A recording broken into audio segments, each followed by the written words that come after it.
This is the house that I grew up in. All of us, myself, my older sister, my younger brother.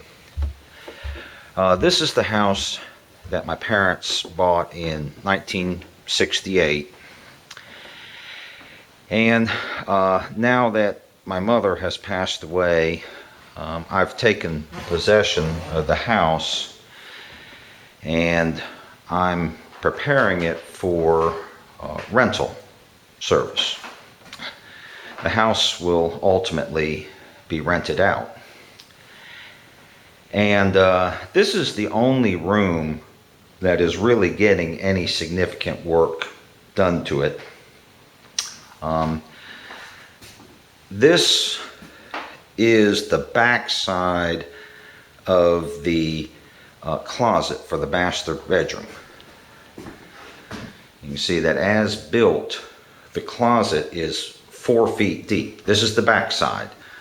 So the door to the closet is in the other room, and then this is where the closet rod used to be, way in the back of the closet. So, you know, it was bonkers. You had to go on an expedition every time you wanted to get something that was hanging on the closet rod. So what I did was I subdivided the closet and turned it into two foot deep closets. They're not finished yet, but all the construction is done. It just needs to be painted and have closet rods put in it. So now, rather than one 4 foot deep closet, there's a wall and two 2 foot deep closets. And I just moved the door. That door there used to be in the old closet, and now I'm going to tear out the old closet and blend in the walls and the subject of today's video, blend in the ceiling. This is the infamous red, white, and blue ceiling. When my parents first bought the house, there were 3 bedrooms upstairs here. This was their bedroom. This was the master bedroom. This was my sister's bedroom. And then this was my bedroom down at the end of the hall. My little brother hadn't been born yet. He was born in 1970. So when he was born in 1971, they put a bedroom on the back side of the house, and then the hallway that connects what became his bedroom to the original main hallway, this was originally the closet for the small bedroom. So they, punched through to make it a hallway, and then they built a new closet in the small bedroom. Now, the origins of the red, white, and blue ceiling. This was painted either in 1975 or 1976, early 76. And it was inspired by the bicentennial. Now, if you were not alive for the bicentennial, it was amazing. It was like the 4th of July on steroids. Everything, and I mean everything, was red, white, and blue. All the food packaging was red, white, and blue. The railroads were painting their locomotives red, white, and blue. All the clothing was red, white, and blue. I mean, if it wasn't nailed down, it was red, white, and blue, including my sister's ceiling. And this is my sister here. This is Laurie. And this is Monique, and that's Ann Lynn. Those were friends of hers. And the large picture is Laurie. In fact, That picture was taken when she was in high school, which would be right at the time that the ceiling was painted. And so she got on board with all the bicentennial hoopla and painted the ceiling. Red, white, and blue. Talked my parents into letting her paint the ceiling. And this is the original paint. This paint that you're seeing here is 50 years old. And it's starting to get a little shop worn, as you can see. You know, it's good paint, though. It lasted 50 years. But anyway, when Laurie went to college in 1978, see, regarding my bedroom, okay, it's obviously smaller than Laurie's room, but that's not the primary problem with this room.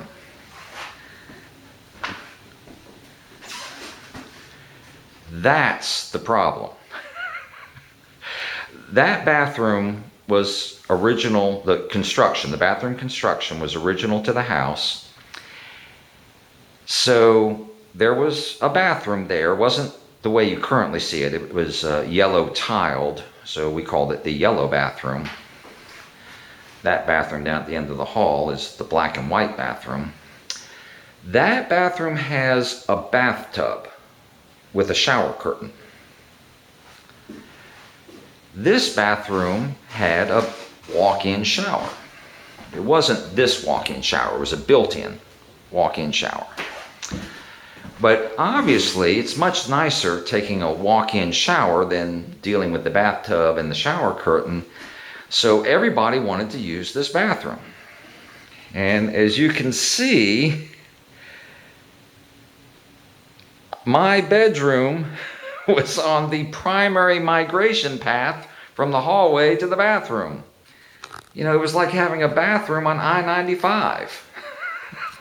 There was a constant parade of people through my bedroom going to the bathroom. Like my father, he'd be out in the backyard doing yard work, so he'd get all sweaty, and he'd take off his clothes in the basement by the washing machine and then come up here to take a shower. And so he'd come through my bedroom and he'd say, "Big show, big show."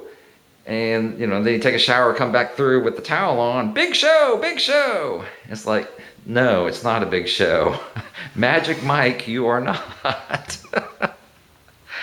So anyway, in 1978, Laurie graduated from high school and went to college.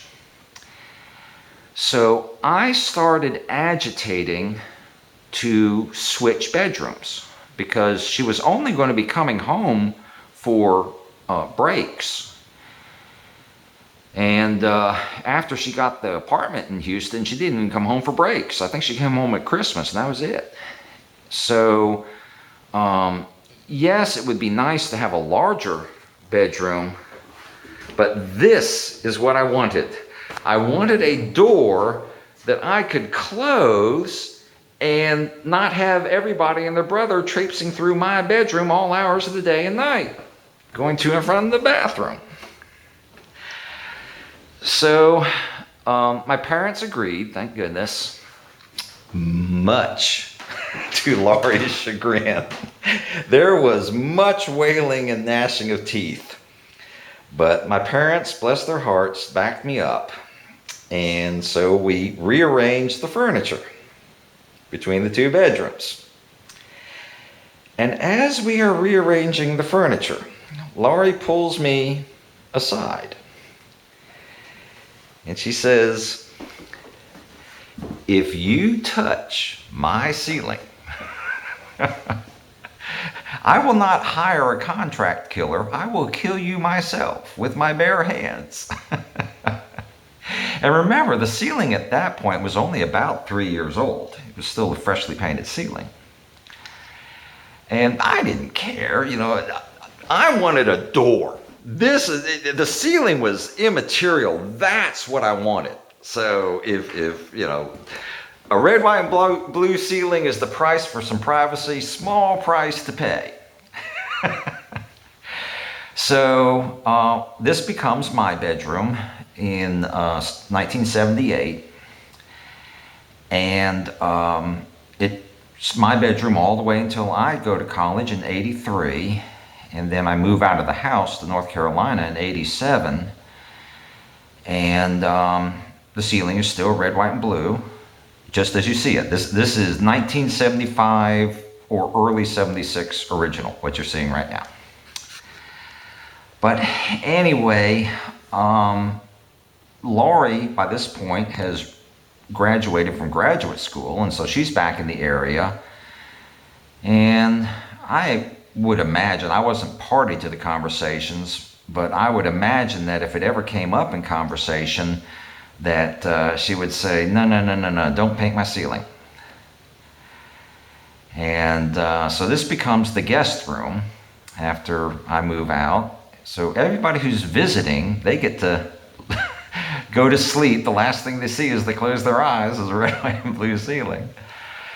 But anyway, fast forward to 2007. And Laurie died very suddenly, very unexpectedly. I mean, it was like flipping a light switch. One day she was here, next day she was gone. And it was hard on Kevin and I, but it really put the whammy on my parents. It was a major shock to their system. So after Laurie passed away, the ceiling takes on kind of like a memorial importance. You know, it's a very vivid, very tangible reminder of Laurie, especially since the ceiling was somewhat infamous within the neighborhood. My parents, you know, when somebody would move into the neighborhood, my parents would go over to introduce themselves, and they'd be explaining where they lived, and the person would say, "Oh, the house with the red, white, and blue ceiling." Because you can see the ceiling from the street at night. When the room is lit up at night from the street, and because the house is on a hill, you're looking up. So you can't see into the room, but what you can see is the ceiling. And it's kind of hard to miss a red, white, and blue ceiling. So, you know, they say, "Oh, you live in the house with the red, white, and blue ceiling." And there's several ways that you know how important the ceiling became kind of as a memory of Laurie. Firstly, these walls were not originally white, okay? When I moved out in 1987, they were painted a very light blue, kind of like a robin's egg blue or something. Very, very light blue. So at some point after 1987, and honest to goodness, I can't remember when my parents had it done, but they have the room painted white. And you'll notice the walls got painted, but the ceiling did not. The painters must have thought my parents were crazy. But you know, they left the ceiling intact. They didn't paint the ceiling, just painted the walls. And the other thing, this ceiling fixture here, when Laurie and I were in the room, there was a ceiling box in the attic, but it was plastered over, okay? There was no fixture. That was just plaster. Some previous owner had, for whatever reason, plastered over the ceiling fixture, and so the room was illuminated. There was a hanging lamp. You can see the hole where the lag bolt was there was a lamp that hung. And then there was, you know, this Dick Van Dyke looking lamp. It was a post that would go from the floor to the ceiling, and then it had lights that hung off the post. And that's how the room was illuminated. Well, in the early 2000s, my mother has ceiling fans put up in her room and this room. And that's when they exposed the ceiling box, was to put up the ceiling fan. Well, my mother gets a 52-inch diameter fan. Nice big fan, blows air all over the room, wonderful. This room gets the world's smallest ceiling fan. I didn't even know they made them that small. I don't even think it was 36 inches. This is how small the fan was. It had a globe on the bottom, and then, it had the blades. It hung down lower than it was in diameter. It was so small that when I would come to visit, the bed was right here. She had a double bed right there. I would put my feet up at the head of the bed and put my head down here at the foot of the bed, directly under the fan, so I could get some air. Because it was the world's smallest fan. This room will obviously be getting a 52-inch fan when I am finished. This is just this is a plastic disposable fixture, and it's only there to make it easier for the painters. So, they can paint all over that fixture, do whatever they need to do, and it doesn't matter because it'll be coming down and the ceiling fan will be going up in its place. And speaking of the painters, my best friend in the whole wide world lives up the hill in his childhood home. And I explained to him my intentions for the room, the subdivision of the closet, tearing out the old closet, and the repainting of the ceiling that this will necessitate. And he says, very gamely, he says, well, why not repaint it red, white, and blue? I mean, he admits that it's very shop worn and needs to be painted, but rather than painting it white, why not paint it red, white, and blue? I said, you gotta be kidding me. I'm not gonna rent a house with a red, white, and blue ceiling. The tenants would think I'm crazy. And he said, no, just tell them the same story. The same story I'm telling you now. He said, just tell them the story. They'll understand. I said, no, they're not gonna understand. They've never met Laurie. They have no idea who Laurie is. He remembers Laurie and he misses Laurie. And the ceiling reminds him of Laurie, so obviously it was kind of a gut reaction. They said, just repaint it red, white, and blue. I'm not painting the ceiling red, white, and blue. I said, I'll make a video. I will document the ceiling, so it will be preserved for posterity. So that way, and I'll tell the story, so everybody will know why is there a red, white, and blue ceiling at the house. But, Laurie's gone, my parents are gone. One day, he and I will be gone. And the ceiling is going to be white. But before it's painted, I wanted to make a video to document this 1970s geometric red, white, and blue ceiling. Explain why there's a red, white, and blue ceiling. There was a person named Laurie Robertson who walked the earth, and in the 75 or early 76, she painted her bedroom ceiling red, white, and blue.